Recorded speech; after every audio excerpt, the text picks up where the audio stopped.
Olá, sejam bem-vindos a mais um Urbanidades, o podcast sobre o urbano brasileiro. Eu sou João Freitas, o seu anfitrião, e estou hoje na companhia da Isis Fernandes. Tudo bem, Isis? Seja bem-vinda.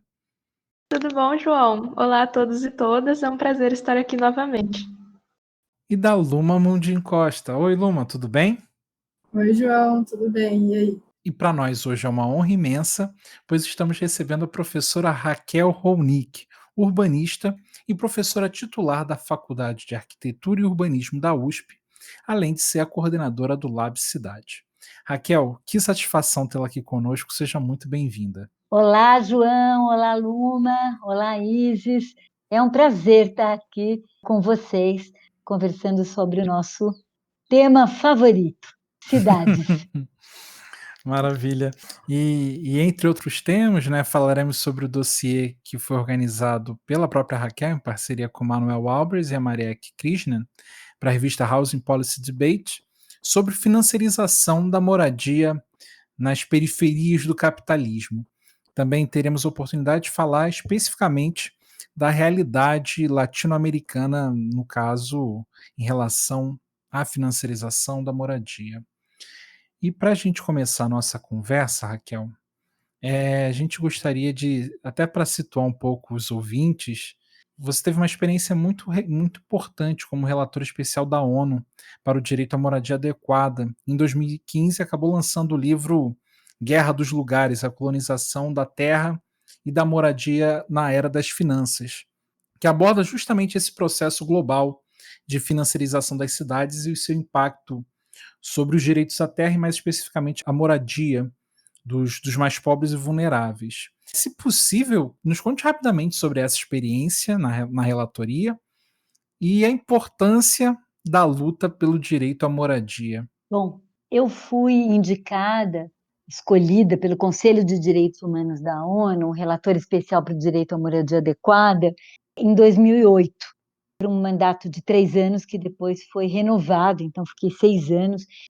O relator é uma espécie de ombudsman, no caso, ombudswoman, né, do Conselho de Direitos Humanos, que atua na medida em que o Conselho, que é composto pelas representações diplomáticas dos países, tem uma enorme dificuldade de lidar com denúncias de violações de direitos em todos os campos envolvendo os países, né? Na medida em que ali o que vale muito é o jogo geopolítico. Assim, o Conselho acabou criando o que eles chamam de mecanismos especiais, special procedures, que são designar especialistas em determinados temas, ou seja, determinados direitos, então, o direito à saúde, o direito à cultura, o direito ao julgamento, enfim, aos direitos, tanto nos direitos civis e políticos, como os chamados direitos de segunda geração, econômicos, sociais e culturais,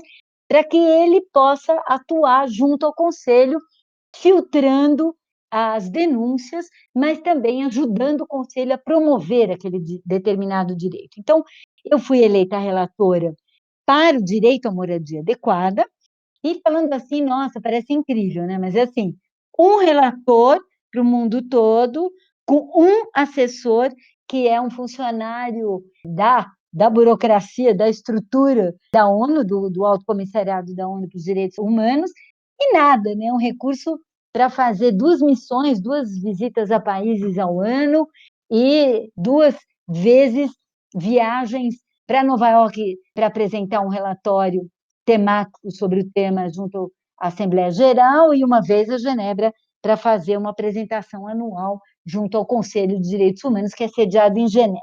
Mas, apesar dessa precariedade, né, essa foi uma oportunidade incrível para poder olhar a situação da moradia no mundo, na medida em que, apesar de que eu só podia fazer 2 visitas a países ao ano, então, no total dos 6 anos, 12 países, eu acrescento aqui a minha visita ao Banco Mundial, que foi uma coisa que eu quis fazer também, e isso não é representativo da totalidade dos países, para pensar, para elaborar relatórios temáticos, também era possível encaminhar questionários oficiais aos países e receber respostas oficiais, era possível pesquisar a situação em vários países a depender desse tema, e eu tive a sorte, o mundo teve azar, eu diria, de meu mandato ter coincidido com o estouro da bolha ou da crise, da chamada crise imobiliária ou crise hipotecária nos Estados Unidos e em vários países,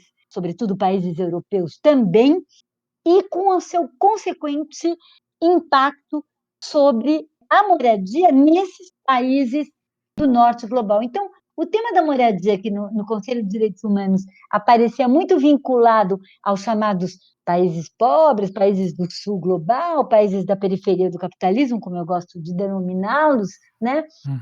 Que é a existência das favelas, da precariedade urbanista, aparecia isso sempre como questão central, acabou se transformando numa crise da moradia no centro do capitalismo, e eu comecei a investigar durante esse mandato o porquê da crise da moradia em locais que, digamos, há muito tempo não estavam marcados exatamente por uma crise à moradia, por exemplo, Inglaterra, Estados Unidos, Holanda e outros países assim. Dessa forma, eu comecei no meu mandato a investigar essa questão, e foi aí que eu cheguei no tema da financiarização da moradia, que vamos conversar bastante sobre isso, né? Que bicho é esse? E entendendo como se transformaram as políticas de moradia no planeta e as várias versões disso nos diferentes países, porque a gente está falando de um processo global, que é global, mas que é absolutamente particular em cada país, em cada situação concreta, em cada economia política da terra da moradia pré-existente, né? E ao fazer isso, bom, isso acabou virando também, já que eu nunca deixei de ser professora da FAO durante todo o período da relatoria, até porque a relatoria é um trabalho não pago, é um trabalho voluntário, eu continuei, o que continuou pagando as minhas contas é meu salário de professora da USP em tempo integral. Eu transformei também essa experiência, que foi uma experiência de trabalhar no âmbito do Conselho de Direitos Humanos, apresentar esses relatórios, trabalhar com a questão do direito à moradia, naquilo que eu apresentei como minha tese de livre-docência, que acabou virando o livro Guerra dos Lugares, a colonização da terra e da moradia pelas finanças globais. E, enfim, essa tese de que a crise atual da moradia tem a ver com um processo global de tomada do setor da moradia, do setor da construção civil de uma forma mais geral, da produção do espaço construído de uma forma geral, mas particularmente do setor da moradia pelas finanças globais, né? E os impactos que isso tem, as caras que isso tem, as diferentes dimensões que isso tem em todo o planeta. Perfeito, Raquel. É interessante, né, como na sua fala foi bacana você falar, né, não sei por sorte ou por azar, mas de fato a crise do subprime era um carro-chefe para pensar nessas questões. Aí eu passo agora a palavra para Isis, que a gente vai começar a se aproximar de São Paulo, né, para entender esse caso. Raquel, segundo a Associação das Administradoras de Bens, Imóveis e Condomínios de São Paulo, antes da pandemia do coronavírus, o percentual de vacância dos imóveis chegou a 24% em julho. Como nós podemos falar em um déficit habitacional se cerca de 1 a cada 4 imóveis em São Paulo estão vazios? Então, obrigada pela questão, Isis, porque isso não é só São Paulo, viu? É global, é global. O que aconteceu com a produção do espaço construído? Uma desconexão entre o significado da produção do espaço, do ponto de vista da rentabilidade do capital ou dos capitais financeiros mobilizados nessa produção e o uso do espaço. O processo de tomada do espaço construído pelas finanças significou que o espaço construído funciona cada vez mais como um ativo no mercado financeiro e para os agentes financeiros. Ativo significa, antes de mais nada, uma espécie de garantia, o collateral, né, como a gente fala em inglês, para poder alavancar mais capital financeiro, que temos que entender isso, na era neoliberal, passou a ser cada vez mais algo que circula livremente entre os países, o que acabou constituindo como uma grande massa de capital global e que encontrou no espaço construído um lugar privilegiado, não só porque ele é um ativo que dura no tempo, né? O espaço construído tem uma longa duração e, portanto, ele funciona como garantia, mas também, especialmente para os investidores de longo prazo, como, por exemplo, as companhias seguradoras, os fundos de pensão do trabalhador, claro, porque todas as previdências públicas foram sendo desmontadas e os trabalhadores migrando para os fundos de previdência, os fundos de previdência procuram investimentos no médio e longo prazo, e essa também é a perspectiva do espaço construído, que ele pode, nesse momento, não ter uma rentabilidade, mas no seu ciclo de vida, que pode significar 20, 30, 40 anos, ele vai poder gerar essa rentabilidade. Então, vários instrumentos financeiros foram criados, como, por exemplo, os fundos imobiliários, que permitem que o capital financeiro entre e saia, circule no espaço construído, sem que a propriedade inteira daquele imóvel seja transferido. Isso tem feito com que é irrelevante se os imóveis estão sendo usados ou não, do ponto de vista dos grandes investidores. Nós estamos falando de players do tipo shake do petróleo, fundos soberanos dos países, capital excedente de grandes corporações, como a Apple, como a Google, enfim. Então, nós estamos falando dessa desconexão entre o espaço construído e a sua funcionalidade no sistema financeiro global e o uso concreto. Então, não importa, neste momento, nesse retrato, se o espaço está sendo utilizado ou não. A vacância é uma característica, né, em todos os lugares. E mais, né, isso faz com que a gente viva uma condição muito perversa, porque o solo urbano, o espaço urbano, ele é disputado. Nós, pobres mortais, com o nosso salarinho nas cidades, temos que disputar o espaço urbano, essa localização, com esses investidores, com esses grandes players no mercado. Adivinha quem ganha, né? Então, ganha, captura um espaço, o solo urbano, quem tem capacidade de impor o seu desejo de rentabilidade e sequer ele está disponível ali para ser usado, né? O efeito disso é uma dificuldade cada vez maior, não apenas para os mais pobres, mas até para as classes médias, de poder se localizar na cidade. E isso também vai acontecer com a ativa participação dos governos e dos estados, que também começaram a construir políticas urbanas cada vez mais dirigidas para atrair esses capitais, muito mais do que para propiciar moradia adequada para os seus cidadãos. Raquel, nesse sentido, suas reflexões nos contam muito como o uso do espaço público que a cidade propõe está em grande parte em função da lógica do consumo.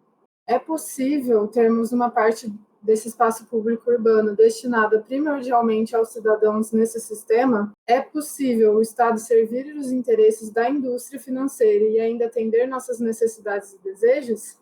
Essa pergunta é a pergunta que não quer calar, né?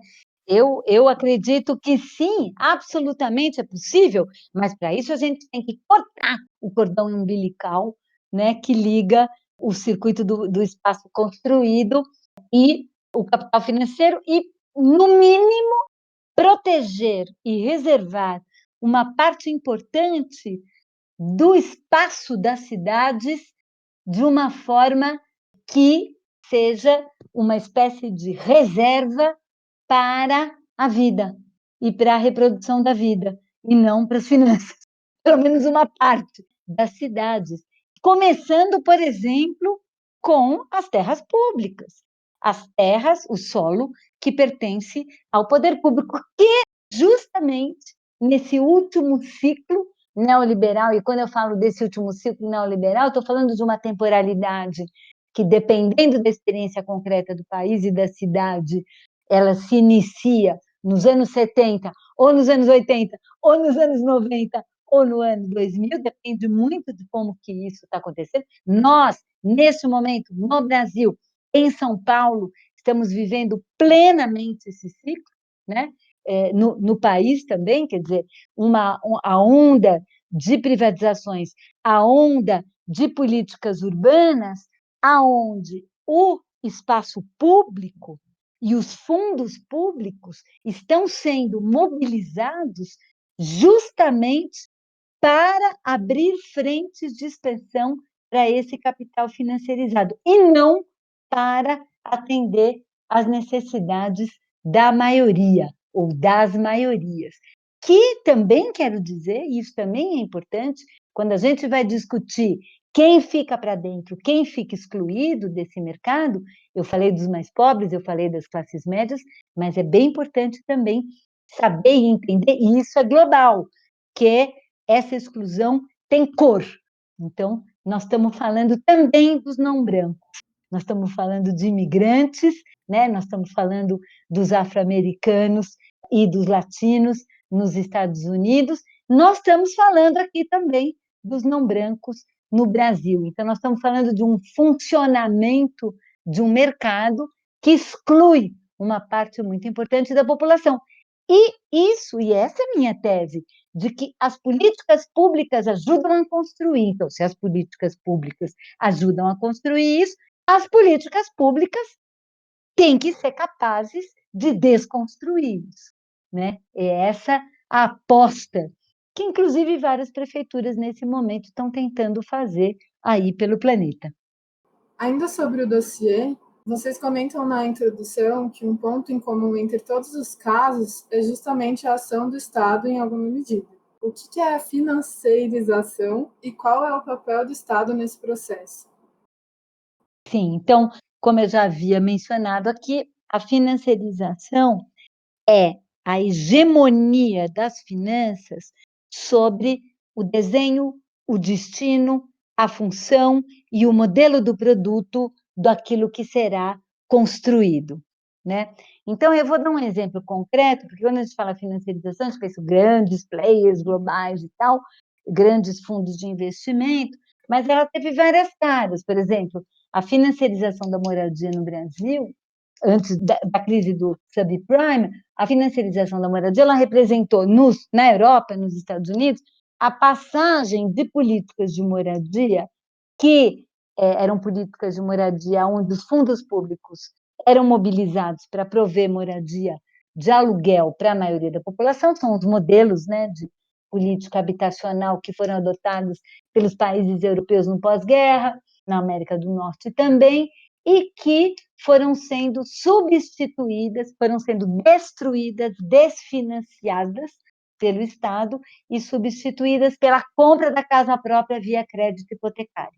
Esse que foi o modelo da casa própria via crédito hipotecário, nesses países do centro do capitalismo, ele foi o modelo dominante, mas ele implicou incrementar essa política, mas também destruir todas as alternativas de política habitacional anteriores, privatizar todo o estoque público de habitação, eliminar qualquer possibilidade das companhias de habitação locais conseguirem sobreviver sem recurso público e tal, vender o estoque de habitação ou para quem morava lá ou para grandes fundos de investimento e agentes financeiros, empurrando todo mundo para a casa própria. A versão Tupiniquim, a versão jabuticaba, né, a versão aqui do Brasil, aliás, não é nem tão Tupiniquim e jabuticaba, porque ela já havia sido plenamente experimentada no Chile do Pinochet, que foi quando grandes construtoras abrem capital em bolsa e conseguem a mobilização de um fundo público através de subsídio para que um setor da população mais pobre pudesse comprar esses produtos dessas construtoras. Aqui no Brasil, isso foi o programa Minha Casa Minha Vida. Esse mesmo modelo também é um modelo que vai ser largamente aplicado em outros países do mundo, na África do Sul, Angola, enfim, nós podemos ver inúmeros exemplos desse mesmo modelo. E a lógica dele é a lógica dos desejos de rentabilidade dos fundos de investimento financeiro que entraram dentro das construtoras e das incorporadoras. Então, não é porque a construtora não sabe projetar ou a prefeitura não controla direito que a maior parte da produção do Minha Casa Minha Vida foi tudo fora da cidade, porque a rentabilidade, né, do negócio estava justamente em comprar o solo urbano mais barato possível. E no Brasil, solo urbano barato significa área não urbanizada, área sem urbanidade, e, portanto, lá nos confins do Judas. Então, a gente acaba vendo, através desse exemplo, vai te mostrando como as políticas públicas acabam também promovendo a própria financiarização. Muito bom, Raquel. Evidentemente, esse tema, por conta desses mercados globalizados, se já eram globalizados em 29, hoje o global se tornou praticamente local de tão próximos e interligados esses mercados estão. E esse debate sobre financiarização do mercado imobiliário e da securitização ganha destaque, como você bem falou, nessa crise do subprime nos Estados Unidos e desencadeia também outras crises, né? Não é coincidência que a Grécia tenha entrado em crise também no mesmo período, tal como Portugal e Irlanda. Sim, porque é isso, a gente acabou tendo uma crise hipotecária, ela começa como crise hipotecária, mas ela se transforma numa grande crise financeira global, que acaba se estendendo muito mais além do que é o setor imobiliário. Inclusive tem uma frase do David Harvey, que eu sei que você também gosta bastante, que fala que o capitalismo não resolve seus problemas, né? Apenas os muda de lugar. Então a gente vê isso entrando quase como um efeito dominó realmente. E aí, para falar um pouco sobre o seu trabalho, olhando para o caso da América Latina, qual a importância da gente pensar, refletir sobre esse conceito de financiarização do espaço, olhando para o que é chamado de Sul Global, né? Para o Sul Global, mas também para a América Latina. Nós vamos começar a perceber aqui, além desse modelo, que é o modelo da mobilização de subsídio, né, que no livro, inclusive, Guerra dos Lugares, eu falo de 3 versões da financiarização da moradia. A versão hipotecária, que é a que vai dar no subprime, e a versão hipotecária tem bastante em vários países, e, portanto, tem versões também diferentes dentro dela, mas ela é uma versão hegemônica ali, digamos, no centro do capitalismo, e está presente também, de alguma maneira, na América Latina, a versão dos subsídios, né, a mobilização do subsídio público para a viabilização dessa produção em massa, também comercializada via crédito imobiliário. Vamos lembrar que a ideia, né, de que tudo isso é justificado em função da chamada crise fiscal, o Estado está quebrado, então vamos exportar a dívida do Estado para as famílias, né? São as famílias que vão se endividar. E isso também está presente na América Latina, a presença da dívida, né, no território popular, cada vez mais, porque aí nós estamos falando não apenas em relação à moradia, né, mas também em relação à educação, à saúde, à privatização, né, de todos esses serviços. E o Chile é o grande laboratório da América Latina, depois todo mundo copiou, né? O Chile sobre Pinochet, e o Chile hoje está nas ruas protestando contra os impactos que esse modelo gerou. Mas a terceira dimensão também é o microfinanciamento, né, que é de uma perversidade enorme, né, a ideia de financiamentos muito pequenininhos para as favelas, para os muito pobres, incluindo esquemas solidários de pagamento, que aparentemente são assim comunitários, virtuosos, mas que, na verdade, é um super controle social sobre as pessoas para que elas paguem essas dívidas, e é uma forma do capital financeiro entrar até lá nas favelas, até lá nos lugares aonde a gente tem uma renda baixíssima, né? E que vão ser obrigados também a retornar. Então, tem alguns exemplos desse tipo no Brasil, no México, especialmente, né? O microfinanciamento é uma coisa importante. É importante dizer que é uma aposta enorme agora da Caixa Econômica Federal, num programa Casa Verde e Amarela, enorme, pegar todo mundo que se cadastrou para receber o auxílio emergencial e, portanto, está cadastrado ali no aplicativo da Caixa, e agora oferecer microfinanciamento para esses, né? Então, é bancarizar e financiarizar os mais pobres. Isso é muito, muito presente. E agora, na semana passada, o Lab Cidade, em conjunto com o COIS, que é um grupo de pesquisa ali do Chile, da Universidade Católica do Chile, nós promovemos um seminário internacional sobre a questão do aluguel, então tem uma nova onda entrou já nos países do centro do capitalismo também, que é a financiarização do aluguel, não mais da casa própria. Porque o negócio da casa própria foi para o espaço com a crise do subprime, totalmente para o espaço, gerou uma crise enorme de demanda de moradia, e aí os mesmos fundos de investimento que quebraram as pessoas, quebraram as construtoras e geraram subprime, como os bancos acabaram ficando com um estoque muito grande de dívidas não pagas, esses fundos de investimento compraram esse estoque e colocaram essas moradias para aluguel, gerando agora um fenômeno novo, que é o senhorio corporativo, né? Proprietário de milhares de unidades habitacionais, definindo e indexando o mercado.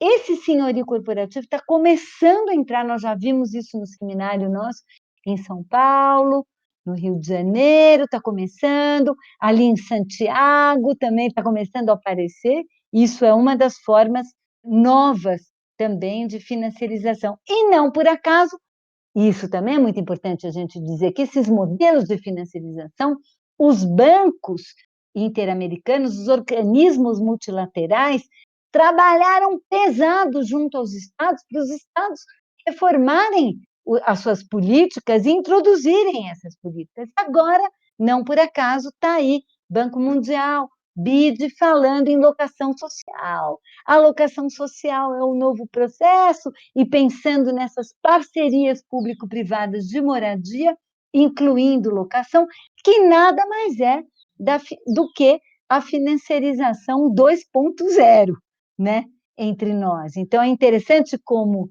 o capital vai se reciclando a partir das crises que ele mesmo provoca uma crise. Isso também é muito David Harvey, né? O special fix. Ele mesmo provoca uma crise, ele mesmo destrói, e ele mesmo, então, abre uma nova fronteira, que pode ser uma fronteira geográfica ou pode ser uma fronteira com um novo produto para poder se reproduzir, sempre com a ativa participação do Estado, né? Através das políticas públicas. Você sabia que o Urbanidades é apenas uma das iniciativas do Urban Data Brasil? Para acompanhar notícias sobre o cenário urbano brasileiro e receber divulgações de atividades acadêmicas, acesse a nossa página no Facebook, Urban Data Brasil, o banco de dados bibliográficos sobre o Brasil urbano. E se você está gostando desse episódio, não se esqueça de compartilhar. O Urbanidades está em todos os agregadores de podcast. Estamos também no Instagram e no Twitter. Confira o endereço para as nossas páginas na descrição do episódio. Agora, voltando para a entrevista. Recentemente, em uma de nossas entrevistas, nós conversamos com a professora Marta Hetti sobre as políticas das políticas. Ela comentou sobre uma estratégia de layering quando políticas federais ganham novas roupagens. Nesse sentido, o que é o programa Casa Verde e Amarela e em que ele difere do programa Minha Casa Minha Vida?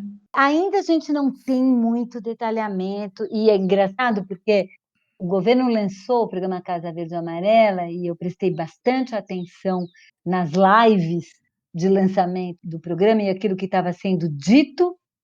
E quando você lê o projeto de lei do programa Casa Verde e Amarela não é exatamente aquilo que está falado na live. Então, fala, bom, peraí, o que é, né? Como é que vai ser isso? E muita coisa ainda não está, de fato, desenvolvida. Inclusive, isso que eu falei, que é toda a ideia do microfinanciamento para os mais pobres, a gente vê isso muito nas falas do presidente da Caixa, mas não viu, isso não está, por exemplo, no projeto de lei que foi enviado para o Congresso. Então, basicamente, o programa Minha Casa Minha Vida, bom, a primeira coisa que foi enterrada, e não é de agora, já foi enterrado desde o Temer, desde o processo de impeachment da Dilma, foi o faixa 1 do programa Minha Casa Minha Vida. Minha Casa Minha Vida tinha 3 faixas, né? A faixa 1 era completamente subsidiada. Então, era, assim, praticamente dada, né? E as pessoas pagavam uma prestação, mas uma prestação praticamente simbólica. Não se contava com essa prestação como expectativa de retorno, né? Do capital.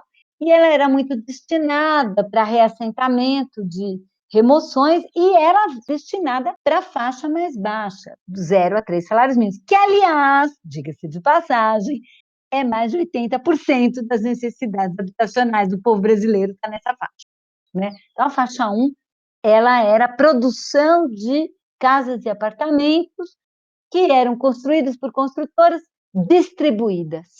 Estou falando a palavra bem clara, pelos prefeitos, por isso que era um sucesso total, entre prefeitos em todos os partidos, para a faixa de renda mais baixa, de 0 a 3 salários mínimos, que depois pagariam durante alguns anos uma prestação praticamente simbólica.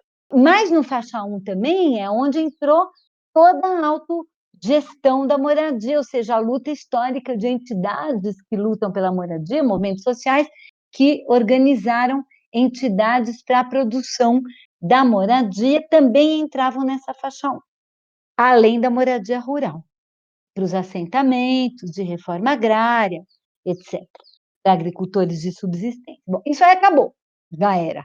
Ficou a faixa 2 e 3, que são renda um pouquinho mais alta, né, de renda, e que é crédito. Você paga o principal com juro bem baixo.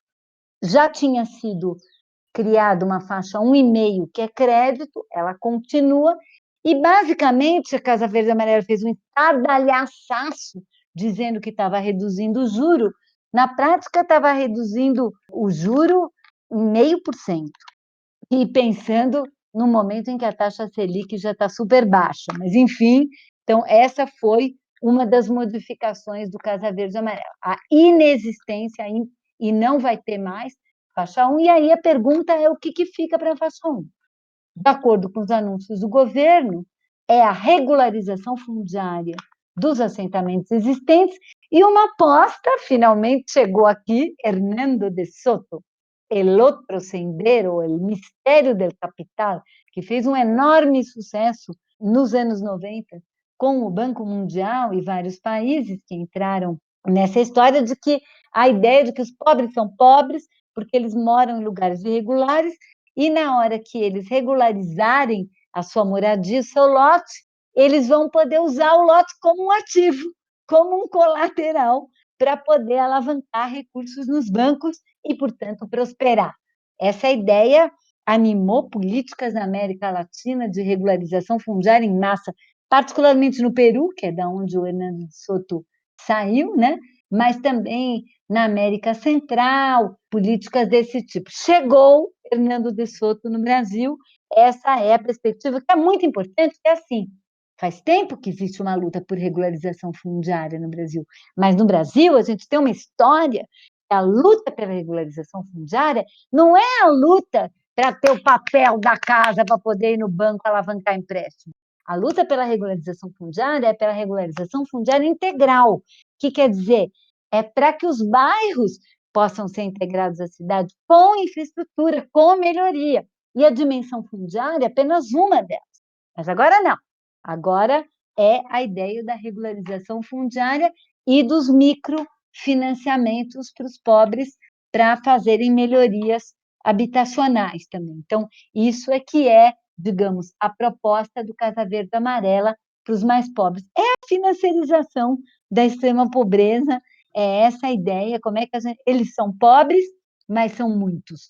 Então, vamos lá e vamos entrar ali também com um campo de Bom, ação ia do perguntar capital financeiro. sobre o ministro do Desenvolvimento Regional, o Rogério Marinho, afirmou que não vai mais fazer contratos de unidades da faixa 1, agora chamado de Grupo 1, com renda familiar de até R$ 2.000, porque há ainda muitas obras em andamento.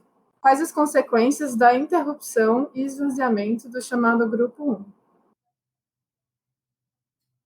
Além das questões que eu já levantei na resposta anterior, a gente vai ter a impossibilidade e o fim do Minha Casa Minha Vida Entidades, que é o programa que possibilitou a movimentos sociais e cooperativas de moradia organizadas a partir dos movimentos sociais de moradia construírem, através de sistemas de autogestão e autopromoção, os seus empreendimentos, com milhões de dificuldades, porque o programa Minha Casa Minha Vida foi feito para a incorporadora, aliás, foi desenhado pelas incorporadoras e os fundos financeiros, aliás, os mesmos fundos financeiros que atuaram no México e que depois vieram para cá, mas, mesmo assim, muitas entidades conseguiram trabalhar com esse programa. Então, isso está absolutamente, terminou, encerrou.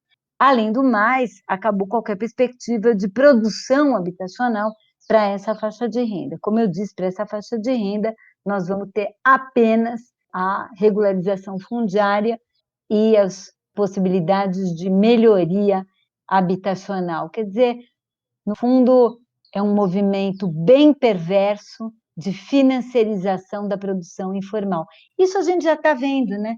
A gente já está vendo, através da precarização do trabalho, da uberização do trabalho, como que o trabalho precário e informal pode ser financiarizado e gerar lucros, né, para esse capitalismo de plataforma. Então, de certa maneira, isso também significa essa dimensão, né, a financiarização do mercado informal de moradia. O mercado informal de moradia sempre foi o mercado que conseguiu prover moradia majoritariamente, né, para essa faixa de renda mais baixa. Com a aceleração desse processo de regularização fundiária, permitindo que a mesma seja feita por empresas, você acha que a chance de perda do imóvel e endividamento é maior?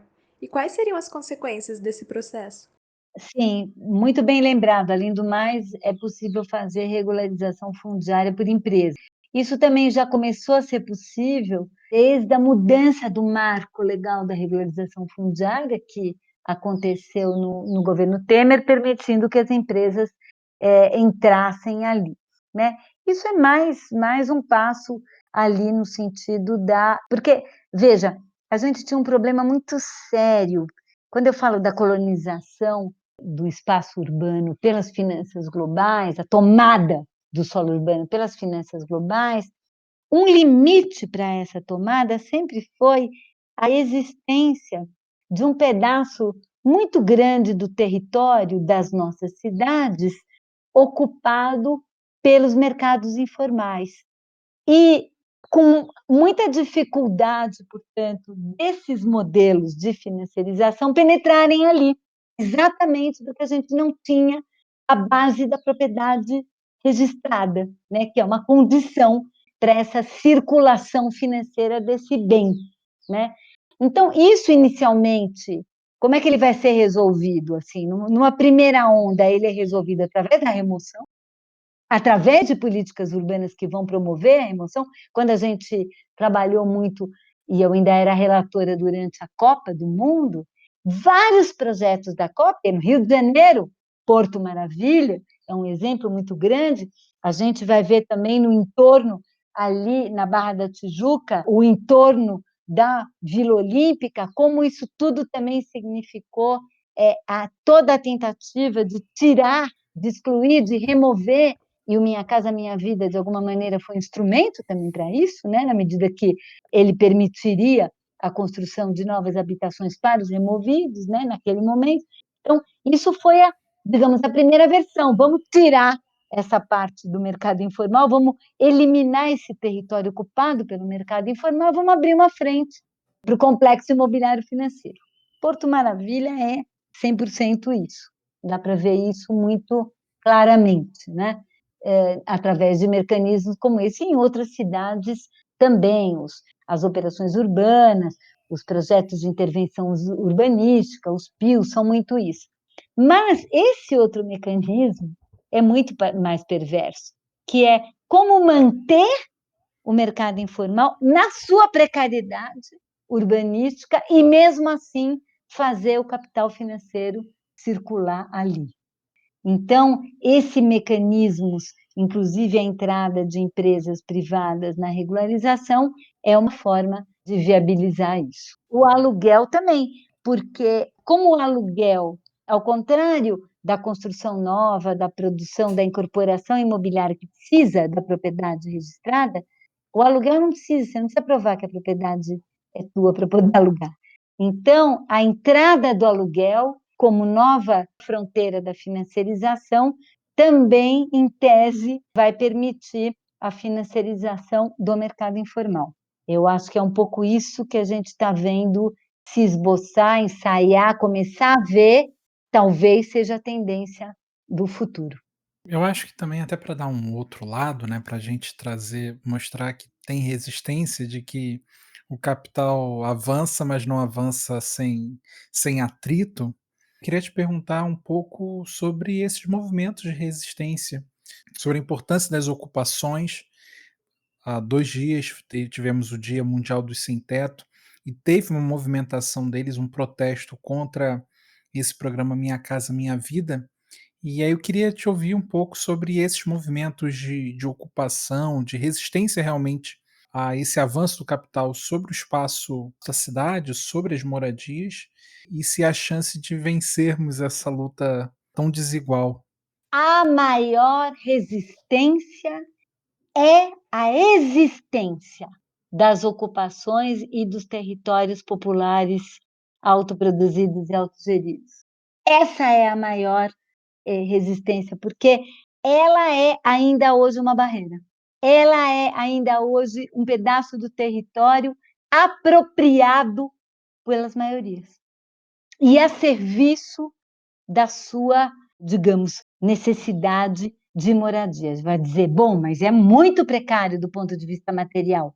Sim, é precário do ponto de vista material, porque ele é autoproduzido, porque tem pouquíssima grana e com zero fundo público e investimento público em assistência técnica, recursos, infraestrutura, etc. Com isso, eu já sinalizo que uma outra política é muito importante no sentido da disponibilização de recursos para que essas formas de produção social da moradia possam se dar sob outras condições, em terras urbanizadas, com recurso e com recursos de assistência técnica, para que elas possam se dar de outra forma. Por outro lado, há também um processo global, e que também temos aqui no Brasil, de resistência em relação à financiarização da moradia, e isso se dá, por exemplo, hoje na Europa, o movimento dos inquilinos em torno da questão do aluguel é muito forte, sindicatos de inquilinos estão se organizando, já aprovaram, inclusive, em vários países e em várias cidades, uma legislação de proteção ao aluguel, impedindo que esses aluguéis cresçam tanto, retomando e pressionando e retomando a ideia do Estado como construtor e provedor, né, de políticas habitacionais, tem várias experiências como essa pelo mundo, e eu diria que, do ponto de vista global, aqui no Brasil, nós estamos sendo pioneiros com as nossas campanhas contra os despejos e remoções. As campanhas contra os despejos e remoções são resistências importantíssimas para que uma parte significativa do território continue sendo apropriada com a finalidade de prover moradia com as necessidades humanas e de proteção à vida. Nós estamos em plena campanha Despejo Zero aqui no Brasil, Despejo Zero durante a pandemia, mas isso também ressoa com muitas campanhas antidespejo, pelo não pagamento do aluguel, pela financiarização do aluguel, por outras condições, em vários lugares do mundo. E elas são movimentos concretos da sociedade civil que pressionam por outras políticas e outras possibilidades de produção da moradia. Eu acho que nós estamos em plena disputa, que essa discussão é uma discussão em aberto e que no Brasil, na América Latina e em outros locais do mundo, o neoliberalismo e as políticas neoliberais não têm nenhuma oferta a fazer nesse ponto, não tem nada a oferecer, tudo que foi oferecido, a mentira que foi contada, que o mercado ia ser capaz de oferecer moradia de qualidade para todos, o resultado é que aonde tudo isso foi mercantilizado, a situação da moradia piorou em vez de melhorar, então as pessoas estão percebendo isso e, portanto, imaginando que uma outra política de moradia é possível nesse momento. Nossa, não poderíamos fechar de uma forma melhor. Então, Raquel, eu, em nome de toda a equipe do Urbandata Brasil e do Urbanidades, agradeço a sua presença, quer dizer, presença entre aspas, né? A sua colaboração, a sua disposição em conversar conosco e dizer que a gente está com as portas abertas aqui, sempre que quiser retomar a conversa, já que essa parceria com o Lab Cidade é sempre bacana, né? A gente conversou com o Léo Foleto do Lab Cidade numa ocasião anterior, então a gente espera ainda manter esse nosso diálogo ativo. Eu queria muito agradecer essa oportunidade, né, de conversar com Urbanidades. Foi um enorme prazer e eu acho que a gente tem muito a trocar, as pesquisas que o Labicidade tem desenvolvido, as questões que a gente tem discutido. Enfim, foi uma honra e um prazer ter conversado aqui com vocês. Esse episódio foi editado por Juliana Oliveira. O Urbanidades é produzido pelo Urbandata Brasil, banco de dados bibliográficos sobre o Brasil urbano. O Urbandata está vinculado ao Centro de Estudos da Metrópole e está sediado no Departamento de Sociologia da Universidade de São Paulo. O Urbanidades é feito por bolsistas e associados, sob coordenação da professora Bianca Freire Medeiros. Visite a página do Urbanidades no Instagram e a página do Urbandata no Facebook.